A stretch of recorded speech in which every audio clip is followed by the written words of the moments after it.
মানুষকে কেন সৃষ্টি করা হয়েছে? আমারা আল্লা তা'বুদু ইল্লা ইয়্যাহু যালিকাদ-দীনুল কাইয়্যিম। কোরআন বলে দাও জীবন মৃত্যু কেন সৃষ্টি করা হয়েছে? কোরআন জবাব দিচ্ছে আল্লাযী খালাকাল মাউতা ওয়াল হায়াতা লিয়াবলুয়াকুম আইয়ুকুম আহসানু আমালান ওয়া হুয়াল আজিজুল গফুর। জোরে বলুন আল্লাহু আকবার। আমার বন্ধুগণ, কোরআনকে প্রশ্ন করুন, কোরআন তোমার কথাগুলো, তোমার নসিহাগুলো, তোমার উপদেশগুলো কারা শুনবে? কোরআন জবাব দিচ্ছে সায়াযাক্কারু মান ইয়াখশা ওয়া ইয়াতাজান্নাবুহাল আশকাল্লাযী ইয়াসলান নারাল কুবরা সুম্মা লা ইয়ামুতু ফিহা ওয়া লা ইয়াহইয়া قد أفلح من تزكى। জোরে বলুন আল্লাহু আকবার। আপনি কোরআনকে প্রশ্ন করুন, তোমাকে ভয় করে চললে কি প্রতিদান পাওয়া যাবে? বলে দাও কোরআন। কোরআন বলছে লাকিনিল্লাযীনা ইত্তাকাও রাব্বাহুম লাহুম জান্নাতুন تجري من تحتها الأنهار خالدين فيها نزلا من عند الله وما عند الله خير للأبرار। জোরে বলুন আল্লাহু আকবার। আমার বন্ধুগণ, এরকম করে আপনি কত প্রশ্ন করবেন? সব প্রশ্নের জবাব কোরআনে আছে না নাই? কিন্তু আসল প্রশ্ন কোরআনকে কেউ করে না। আমাদের কাছেও কিছু কিছু আজগুবি প্রশ্ন জমা হয়। সেদিন এক মাহফিলে প্রশ্ন করতেছে, হুজুর মুরগিকে যদি হাঁসের ডিম পাড়ানো হয় এটা কি জায়েজ আছে? কি কথা বুঝতেছেন কি আপনারা? মানে মুরগি দিয়া যদি হাঁসের ডিম পাড়ানো হয় এটা কি জায়েজ আছে? দেখেন প্রশ্ন আর খুঁজে পায় নাই। এই হচ্ছে আমাদের প্রশ্ন। সম্মানিত ভাইয়েরা, কেউ প্রশ্ন করে না যে আল্লাহর দেওয়া আইন অনুযায়ী যদি কেউ বিচার কার্য না ফয়সালা করে, সেটার ফয়সালা ওই সমস্ত ব্যক্তির ব্যাপারে কোরআন কি দিয়েছে? আল্লাহর আইন দিয়ে যারা বিচার কার্য ফয়সালা করে না, আল্লাহর কোরআনে সুস্পষ্ট জানিয়ে দিচ্ছেন তারাই হলো কাফের। আসসালামু আলাইকুম ওয়া রাহমাতুল্লাহি ওয়া বারাকাতুহু।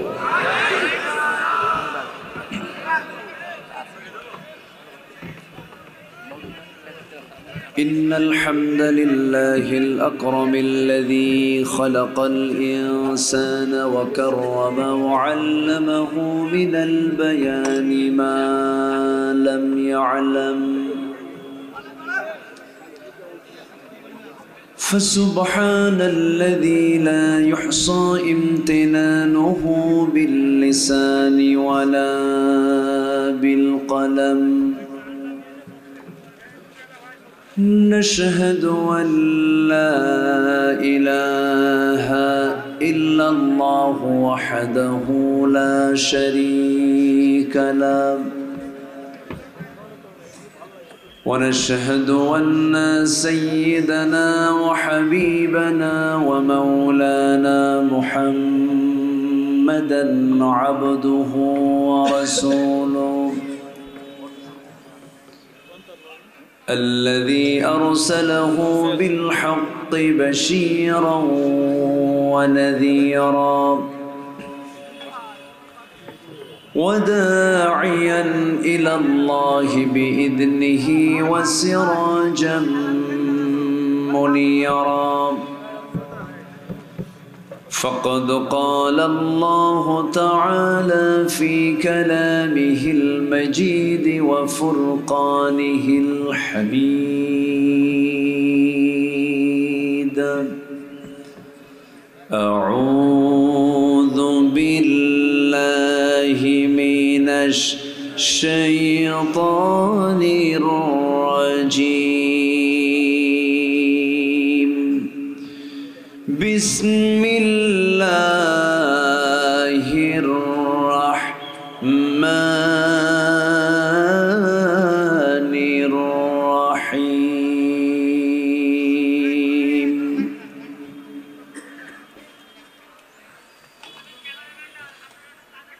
ومن يطع الله ورسوله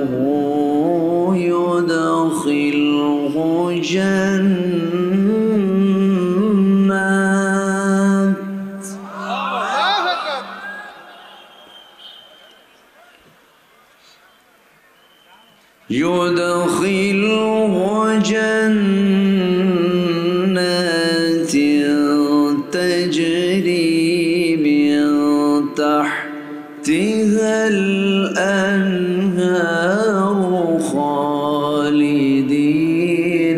فيها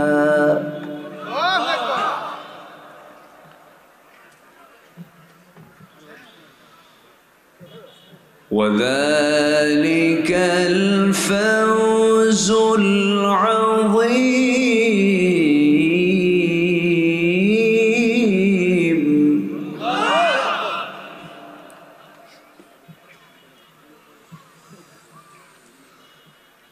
ومن يعص الله ورسوله ويتعد حدوده يدخله نارا خالدا فيها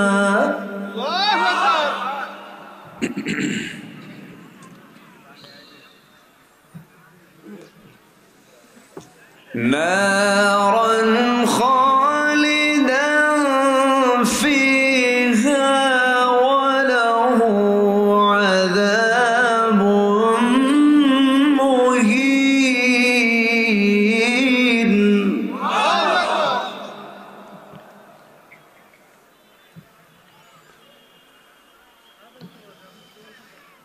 الله أكبر.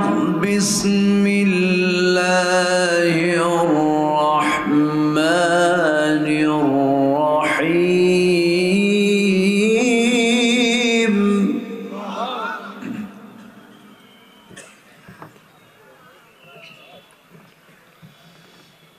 إن الله وملائكته يصلون على النبي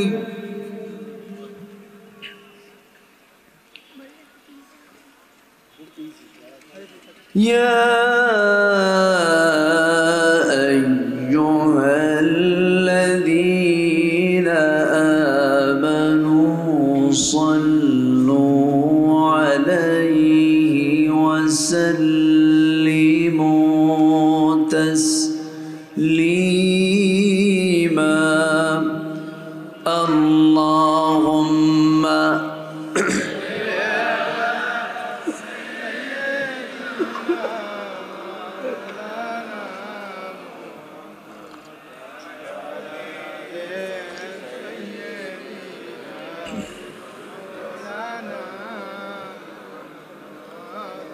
একটু মোহাব্বত দিয়ে নবীর প্রেমে মাতোয়ারা হয়ে জবান খুলে আওয়াজ দে সবাই বলুন আল্লাহুম্মা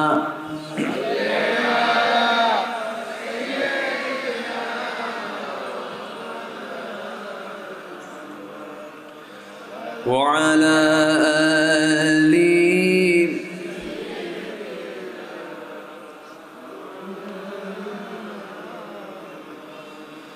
সবাই বলুন বালাগাল উলা বিকামালিহি কাশাফাত তুজা বিজামালিহি হাসনাত জামিউ খিসালিহি সাল্লু مشرق حب محمد مطلع ديوان ما مطلع خورشید سقاس سینه سوزان ما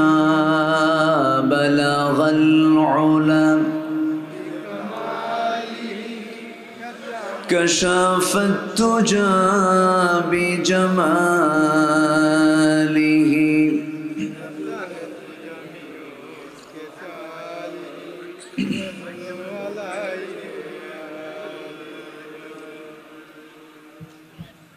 আমি কোরআনের সুর মাঝে শুনেছি যে নাম, আজানের সুর মাঝেও শুনেছি সে নাম।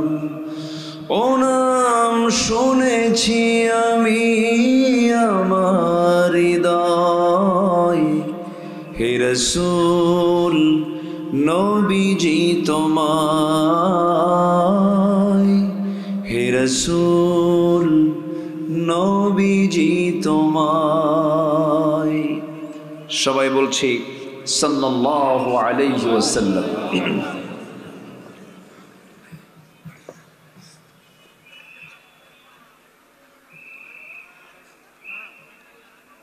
প্রাকৃতিক সৌন্দর্যের অপরূপ একটি অঞ্চল লীলাভূমি, খুলনা অঞ্চলের ঝিনাইদহ জেলার মহেশপুর সীমান্তবর্তী উপজেলার গুড়দহ তরুণ সংঘ মাহফিল ইন্তেজামিয়া কমিটি কর্তৃক আয়োজিত দুদিনব্যাপী তাফসীরুল কোরআন মাহফিল 2024 আজকের এই সমাপনী দিবসের সম্মানিত সুযোগ্য সভাপতি জনাব মাওলানা আব্দুল খালেক মন্ডল, আজকের মাহফিলের বরেণ্য অতিথি, বরেণ্য আলোচক, নন্দিত আলেমে দ্বীন মুহতারাম মাওলানা আবু বকর সিদ্দিক হাফিজাহুল্লাহ, উপস্থিত আজকের মাহফিলের প্রধান আকর্ষণ, দূরে কাছের বিভিন্ন স্থান থেকে ছুটে আসা কালেমার ঝান্ডাবাহী, তৌহিদের পতাকাবাহী, দ্বীন ইসলামের নর শারদুল বীর মুজাহিদ, প্রাণ প্রিয় সম্মানিত দ্বীনি ভাইরা, আড়ালে বসে আছেন শ্রদ্ধেয়া সম্মানিতা মা বোনেরা। আলোচনার সূচনায় আনুষ্ঠানিকতার মধ্য দিয়ে আমার পক্ষ থেকে আবারও দিল খোলা সালাম, আসসালামু আলাইকুম ওয়া রাহমাতুল্লাহি ওয়া বারাকাতুহু। সালামের জবাব একটু ভিজা ভিজা মনে হলো। আসসালামু আলাইকুম ওয়া রাহমাতুল্লাহ। সবাই কেমন আছেন? আমাকেও প্রশ্ন করলেন, এ তো মুহাব্বতের লক্ষণ। মুহাব্বত থাকলেই তো এমন হয়। আল্লাহ তাআলা আমাকে তো আপনার মতোই আপনার কাতারেই রেখেছেন। বলছি আলহামদুলিল্লাহ। আমি আসতে নিয়ে যত মানুষ রাস্তায় দেখেছি এবং চতুর্পার্শ্বে দাঁড়িয়ে থেকে যত মানুষকে আমি লক্ষ্য করছি, আমার মনে হয় বসে থাকা মানুষের চাইতে বাহিরের লোকের সংখ্যাই বেশি হবে। উচিত ছিল সামিনাটা আরেকটু বড় করা। মানুষের খুবই কষ্ট হচ্ছে আমার মনে হচ্ছে। তো আমি মাহফিল কমিটির পক্ষ থেকে ক্ষমার সুন্দর দৃষ্টি কামনা করছি। উপর থেকে কুয়াশা পড়ছে, ঠান্ডা, এর মধ্যেও যারা দাঁড়িয়ে দাঁড়িয়ে কষ্ট করে কথা শুনছেন, আপনাদের এই কষ্টের উত্তম জাযা আমার আল্লাহ তাআলা আপনাকে দান করুন। জোরে বলি আল্লাহুম্মা আমিন। সম্মানিত হাজিরিন, আমার আগের মেহমান লম্বা সময় কোরআন সুন্নাহকে সামনে রেখে তিনি কথা বলেছেন।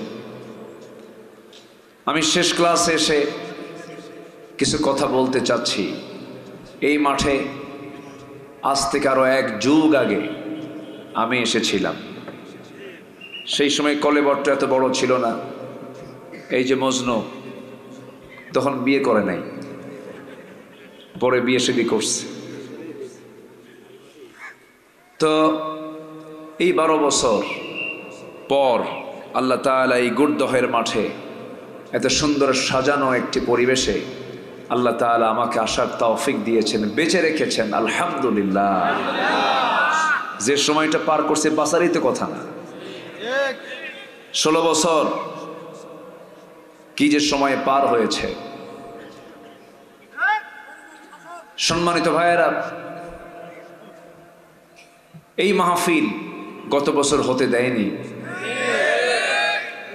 ভাববেন না হুজুর খবর রাখে না, মাহফিল হতে দেয়নি। সম্মানিত বন্ধুগণ, অসংখ্য মাহফিল বন্ধ করে দিয়েছে। আজকে থানার কাছে আর কমিটির যাওয়া লাগে না। কমিটি এখন স্বাধীন হয়ে গেছে, বরঞ্চ থানা ফোন দিয়ে বলে কিছু লাগবে কি, ঠিক কিনা? এই পরিবর্তন যিনি তৈরি করে দিয়েছেন তিনি আমার কে? আসতে বলবেন না, তিনি আমার কে? আল্লাহ পারেন কিনা, দেখায় দিছেন কিনা? কি প্ল্যান আমাদের, আল্লাহর কি প্ল্যান? আমরা কত প্ল্যান করেছি, আর আল্লাহর প্ল্যানটা দেখছেন, মাত্র 45 মিনিট টাইম। চিন্তা করা যায় কি তার প্রোটোকল ছিল, কি তার সমরাস্ত্র ছিল, সব তার হাতে, কিন্তু টাইম পাইছে কতক্ষণ? এই পরিস্থিতি, এই সিচুয়েশন তৈরি করে দিয়েছেন তিনি আমার কে? শুকরিয়া আদায় করছি, বলছি আলহামদুলিল্লাহ। সবাই বলি আল্লাহুম্মা আইন্নি আলা যিকরিকা ওয়া শুকরিকা ওয়া হুসনি ইবাদাতিকা। আমরা আল্লাহ তাআলার শুকর আদায় করে নিলাম। সম্মানিত হাজিরিন, যে সমস্ত ঐতিহাসিক মাহফিলগুলো 18 বছর 16 বছর করতে দেয়নি, সে মাহফিলগুলো এবছর শুরু হতে যাচ্ছে। চট্টগ্রামের প্যারেড ময়দান 5 দিনব্যাপী তাফসীর মাহফিলের একদিনের মেহমান আল্লাহ তাআলা আমাকে নির্বাচিত করেছেন, আলহামদুলিল্লাহ। সম্মানিত ভাইয়েরা, সিলেট আলিয়া মাদ্রাসা মাঠের মাহফিল ঐতিহাসিক, সেখানেও 5 দিনব্যাপী একদিন আল্লাহ তাআলা এই অধম গোলামকে রেখেছেন। পাবনার দারুল আমান ট্রাস্ট উত্তরাঞ্চলের সবচাইতে বড় ঐতিহাসিক মাহফিল, সেখানেও এবছর মাহফিল অনুষ্ঠিত হচ্ছে, সেখানেও মেহমান হিসাবে আছি। এই মাহফিলগুলোকে কণ্ঠাসা করা হয়েছিল, বন্ধ করে দেওয়া হয়েছিল। তারা চেয়েছিল আওয়াজ বন্ধ হলে মনে হয় ইসলাম অচল হয়ে পড়বে। ইসলামকে কেউ অচল করতে আসলে সে অচল হয়ে যায়। অচল হয়নি, অচল হয়ে গেছে। ইসলাম ছিল, আছে, থাকবে। ইসলাম কারো না, ইসলাম কার? ইন্নাদ-দীন ইনদাল্লাহিল ইসলাম।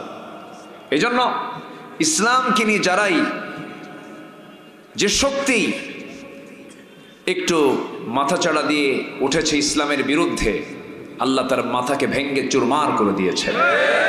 ইতিহাস সাক্ষী, আমরা আমাদের সবারই কম বেশি জানা আছে, আমরা মুসলিম পরিবার, আমাদের ইসলামী অনেক নলেজ নিয়ে আমরা ছোট থেকে বড় হয়েছি। তবে একটি ব্যতিক্রম অঞ্চল হচ্ছে ঝিনাইদহ মহেশপুর এরিয়া।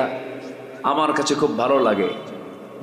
অত্যন্ত উর্বর ইসলামী আন্দোলনের জন্য আল্লাহ তাআলা এই জনপদকে ইসলামের জন্য কবুল করে নেন।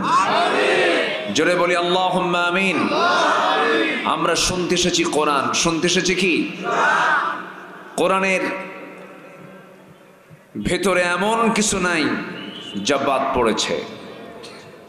আমার আপনার প্রশ্ন ফুরে যাবে, কিন্তু কোরআন থেকে জবাব ফুরাবে না। এমন কিতাব হলো কোরআন। সব জবাব আছে,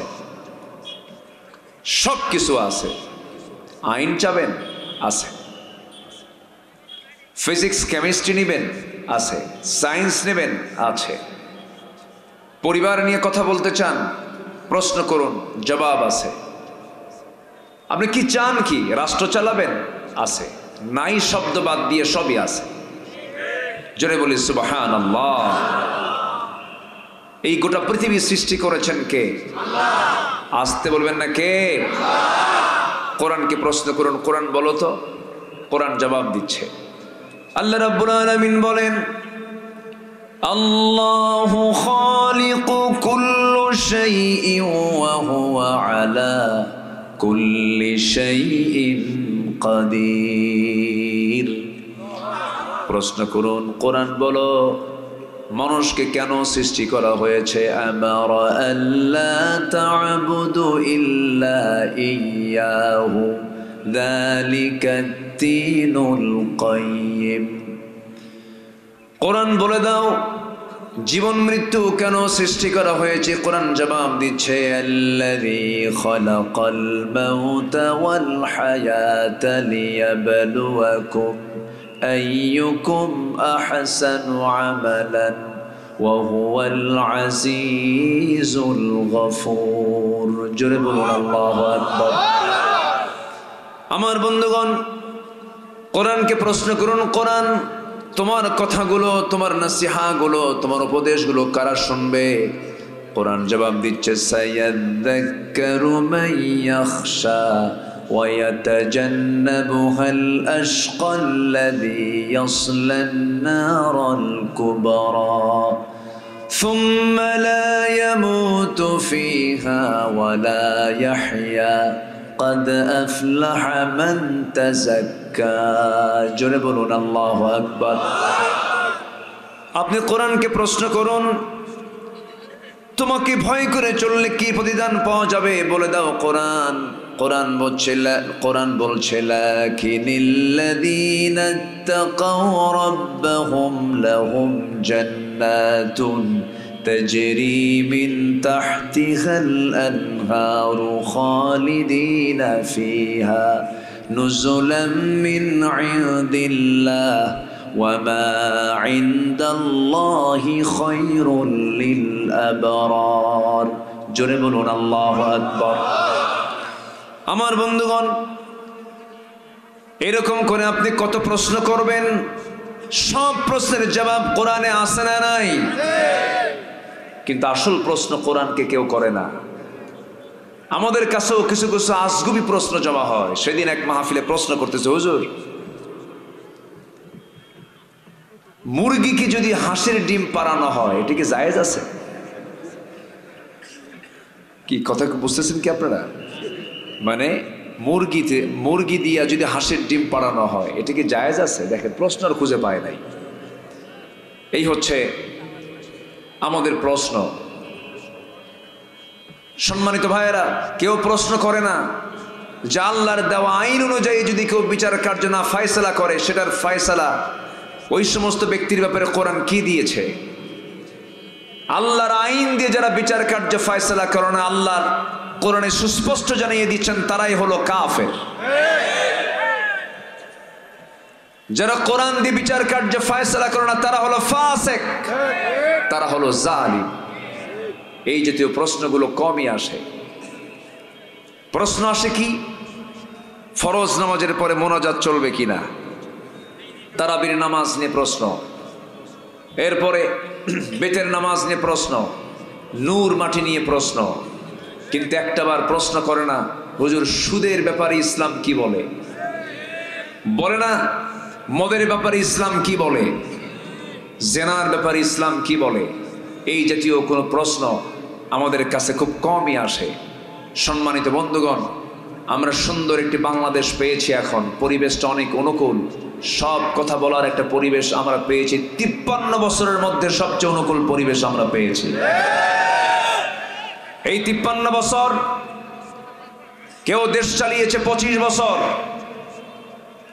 কেউ চালিয়েছে 16 বছর, কেউ চালিয়েছে 9 বছর। মাঝখান দিয়ে মঈনুদ্দিন ফখরুদ্দিনরা কয়েক বছর, সব দেখেছি আমরা। এই 53 বছরে যারা দেশ চালিয়েছেন তারা জন্মসূত্রে মুসলমান হলেও ইসলাম দিয়ে তারা দেশ চালান নাই। সব দেখে শেষ। আগামীর দেশ আমরা দেখতে চাই কোরআনের দেশ। রাজি আছেন কারা কারা? হাত উঁচু করে দেখান।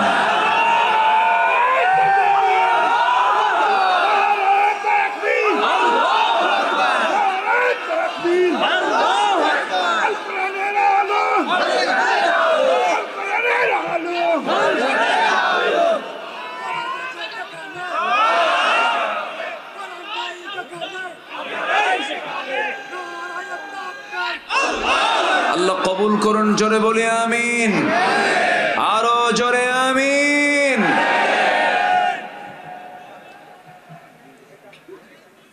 নামে মুসলমান হয়ে জান্নাত পাওয়া যাবে না, কামের মুসলমান হতে হবে, ঠিক কিনা? নামে মুসলমান তো বারাক ওবামাও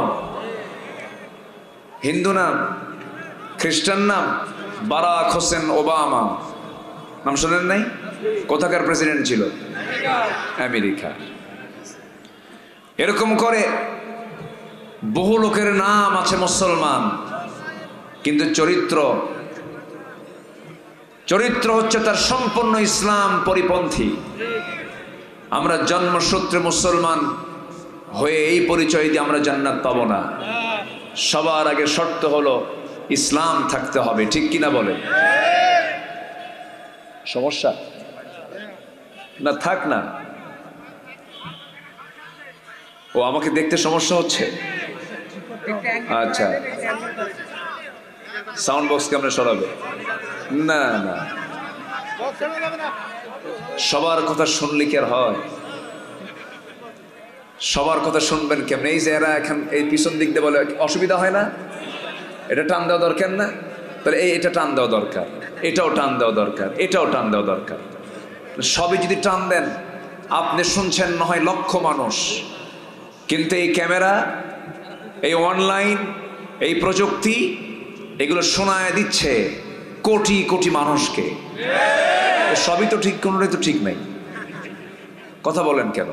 থাকুক না, একটু কষ্ট হবে, একটু কষ্ট করে একটু শোনেন, যা আছে থাকুক না, আমরা একটু মনোযোগ দিয়ে শুনি। আমাদের বাহিরের চোখ না খোলা থাকলেও, না দেখতে পেলেও, দিলের চক্ষু দিয়ে আমরা দেখি। জোরে বলি ইনশাআল্লাহ। একটু বসুন সম্মানিত ভাইয়েরা। এরা আবার কি করে? এই বাচ্চারা, মুরব্বি খাওয়া যাবে না তো, বাচ্চারা বসো, মানে কি যে বেকায়দা। বসো আব্বু, বসো। যে আমার দিকে তাকান।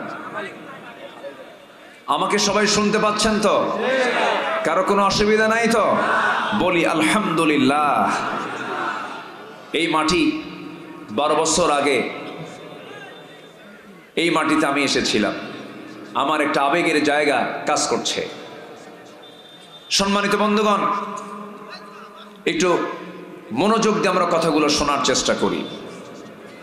আমরা এই পৃথিবীতে এসেছি একটা লক্ষ্য নিয়ে, সেটা হলো আমরা খুশি করতে চাই কাকে? আসতে বলবেন না, কাকে?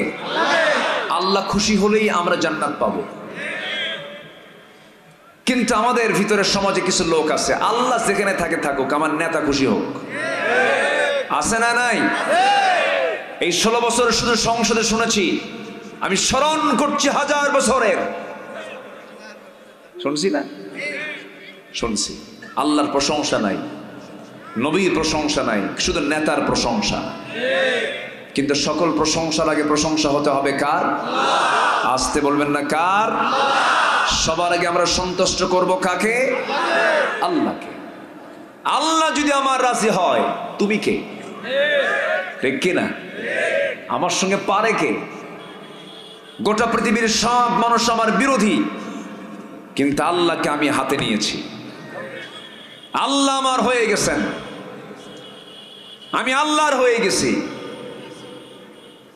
অর্থাৎ আল্লাহ তাআলা বলছেন, যখন কোনো বান্দা আমার দিকে 1 হাত আগায়, আমি তার দিকে 10 হাত আগাই। যদি আমরা আল্লাহর হয়ে যাই, পৃথিবীর কাউকে লাগে? আসতে বলবে না লাগে। সে আল্লাহকে কাছে নেওয়ার জন্য দরকার হচ্ছে ইবাদত। কি দরকার বলেন? ইবাদত। এক জায়গায় না সব জায়গায়? আসতে না সব জায়গায়? রাতের বেলা যখন বউয়ের সঙ্গে শুয়ে থাকবো, এটা কি ইবাদত নয়? আসতে কয় ইবাদত নয়? অবশ্যই। অন্যের বউ না কিন্তু আবার, হ্যাঁ, নিজ স্ত্রী হতে হবে। এখন তো পরকীয়ার পরিমাণ কমছে না বাড়ছে? বাড়ছে। নিজের বউ ভাল লাগে না। বিকৃত রুচির কিছু বদমাইশ আছে না নাই? আছে না নাই? আচ্ছা, বিকৃত রুচি। আর সেই বিকৃত রুচির লোকগুলো আজকে উপদেষ্টার মতো জায়গায় বসে যায়। মুস্তাফা সরওয়ার ফারুকী তার বউকে দিয়ে নাচায়। মুস্তাফা সরওয়ার ফারুকীর চিন্তা চেতনা হলো সমকামিতা, লিভ টুগেদারে বিশ্বাসী। চরিত্রহীন মানুষ কখনো 18 কোটি মানুষের প্রতিনিধিত্ব করতে পারে না। রক্ত রক্ত দিয়েছে যুবকরা, রক্ত দিয়েছে আমার ছাত্ররা, রক্ত দিয়েছে আমাদের সন্তানরা। সন্তানদের রক্তের সঙ্গে প্রতারণা করা যাবে না ভাই। এই বিজয়টা এসেছে, আমাদের ধরে রাখার দরকার আছে না নাই? ধরে রাখতে হবে। তবে এই সম্মান, এই বিজয় ধরে রাখার জন্য সবচেয়ে বড় অস্ত্র হলো সুন্দর চরিত্র। কিছু বলেন বলেন বলেন বলেন সুন্দর চরিত্র। ইবাদত দিয়ে আমার নিজের জীবনকে সুন্দর করে সাজিয়ে নিতে হবে। কিন্তু আমি যে ইবাদত করব, ইবাদত আমার কবুল হচ্ছে না, আমার ভিতরে কিছু প্রবলেম আছে। আমার আপনার মধ্যে যদি এই প্রবলেমগুলো থেকে যায়, আমার কোনো দোয়া, কোনো ইবাদত কবুল হবে না। কার কথা? মোটামুটি কোনো বান্দার মধ্যে ভিতরে যদি 10টা অপকর্ম থাকে, 10টা অপকর্ম, অপকাজ যদি থাকে, আল্লাহ তার কোনো ইবাদত কবুল করবেন না। এই 10টা অপকর্মের একটা লম্বা একটা কথা আমাকে বলতে হচ্ছে। আমাকে সময় দিচ্ছেন তো নাকি? আমাকে সবাই সময় দিতে রাজি আছেন তো? আমি এসেছি এখানে মাগরিবের সময়, ভাবছি এসার পর পরই উঠবো, কিন্তু আমাকে উঠায়া দিতে দিতে মাহফিলের পোস্টারে লেখা থাকে প্রধান বক্তা, মাহফিল এসে হয়ে যায় শেষ বক্তা। শেষে উঠছি। মানুষের এখন যাবার সময়, ফেরার সময় হয়ে যায়। তা আমি খুব বেশি লম্বা সময় নেব তা না, আমাকে একটু সময় দিবেন। আমাদের ইবাদতগুলো কবুল হবে ওই 10টি অপকর্ম যদি আমরা ছেড়ে দেই। নাম্বার 1, মুনাফিকি ছাড়বো আগে। কি ছাড়বো আগে? মুনাফিক তো জেনাই দেয় নাই, আসতে বলে আছে। মুনাফিক আছে? আচ্ছা, আমার বন্ধুগণ, মুনাফিক কাকে বলে? মুনাফিক কোন ব্যক্তির ভিতরে কোন চরিত্রগুলো থাকলে তাকে মুনাফিক বলা যায়? আল্লাহ রাব্বুল আলামিন মুনাফিককে চেনার জন্য একটা সূরা নাম দিয়েছেন, তার নাম হলো সূরাতুল মুনাফিকুন। কাফিরকে চেনার জন্য দিয়েছেন সূরাতুল কাফিরুন। মুমিনকে চেনার জন্য দিয়েছেন সূরাতুল মুমিনুন। আমার বন্ধুগণ, সেই মুনাফিকদের চরিত্র নিয়ে আল্লাহ রাব্বুল আলামিন শুরুতেই তিনি বলছেন, সূরা মুনাফিকুনের মধ্যে বলছেন, ইন্নাল মুনাফিকিনা লাকাযিবুন। মুনাফিকদের 1 নম্বর চরিত্র হলো তারা হলো চরম মিথ্যাবাদী। নির্বাচন যখন আসছে, সেই সময় ফতোয়া দিয়েছে, সেই সময় নির্বাচনের আগে জাতিকে জানিয়ে দিয়েছে, আগামী নির্বাচনে যদি জিততে পারি মদিনার সনদে দেশ চালাবো। কইছে না? কিসের সনদে? মদিনার সনদ না, মোদির সনদে দেশ চালাইছে।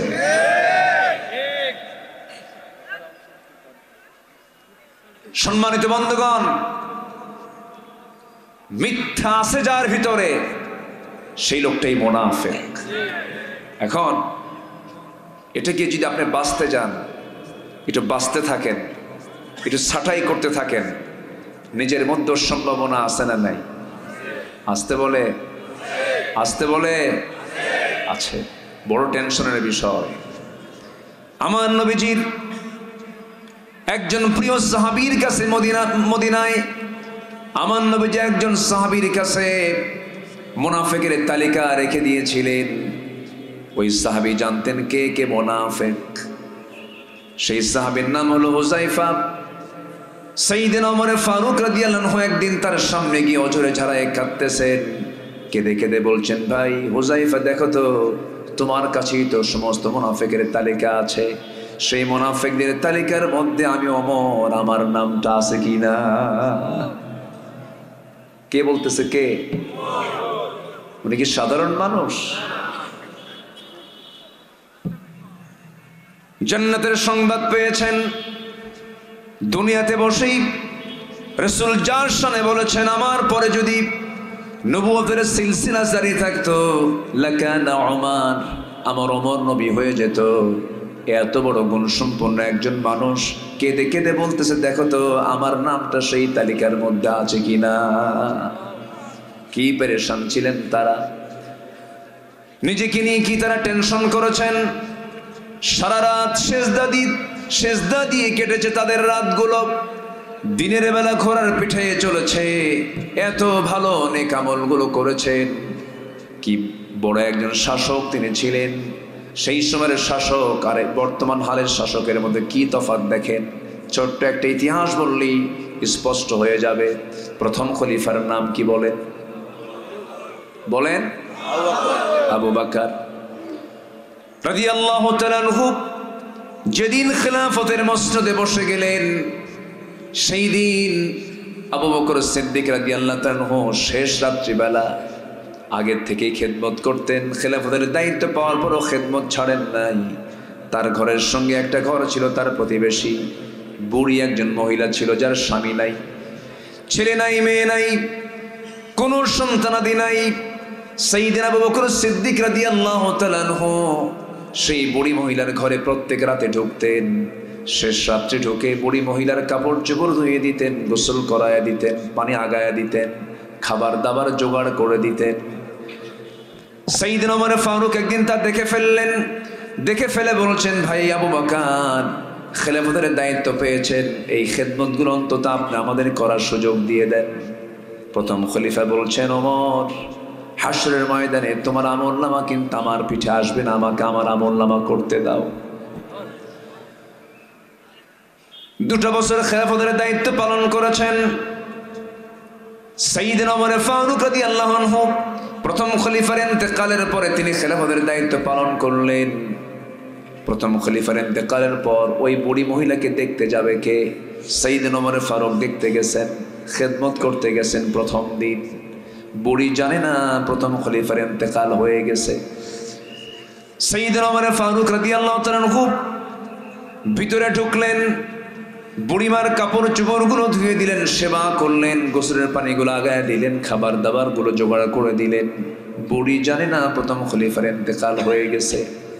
যখন খেতে বসেছেন, খেজুর যখন তার সামনে রেখে দেওয়া হয়েছে ধুয়ে, সেই খেজুরগুলো খেতে নিয়ে খেজুরের মধ্যে বিচিটা যখন তার মুখে লেগেছে, সেই সময় তিনি নিশ্চিত হতে পেরেছেন প্রথম খলিফা আবু বকর আর দুনিয়াতে নাই। কারণ আমার আবু বকর যখন আমাকে খেজুরগুলো দিত, খেজুরের বিচিগুলো সরে দিয়ে আমাকে খেজুরগুলো আমার সামনে দিত।